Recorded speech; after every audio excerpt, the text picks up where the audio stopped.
I have a very earth-based take on the story of Jonah and the whale. Far too many people, especially fundamentalist Christians, see the whale as evil in the Jonah story and even as a symbol of the devil. In fact, the medieval Christian iconography showing whales as a pet of the devil is probably what largely fueled the whaling industry of Europeans. However, that's horrible because that's basically a holocaust of whales, given how so many whales are critically endangered. But the original, I would say, a more earth-based interpretation of the Jonah story is that the whale was Jonah's spirit animal. As an earth-based Jew, this is my take on the Jonah and the whale story.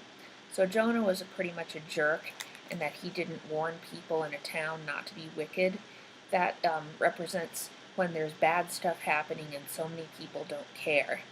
So the whale swallows him, and it's eventually he learns to be a better person and not turn away in the face of injustice. And when he learns his lesson, the whale spits him out. It's fitting that a whale would be his spirit animal to teach him to not look away when bad stuff's happening. The whale basically tells him, if you're not outraged, you're not paying attention, and the whale gets him to pay attention. If he had chosen not to pay attention, I'm sure the whale would have digested him, because that would have been what it would have taken if he hadn't paid attention. But luckily for himself, he did pay attention, and the whale spit him out. It's fitting that a whale would be your spirit animal to teach being a better person and not looking away in the face of injustice, given how whales and dolphins are thought of as being there's some evidence that they're even more intelligent and more advanced than humans.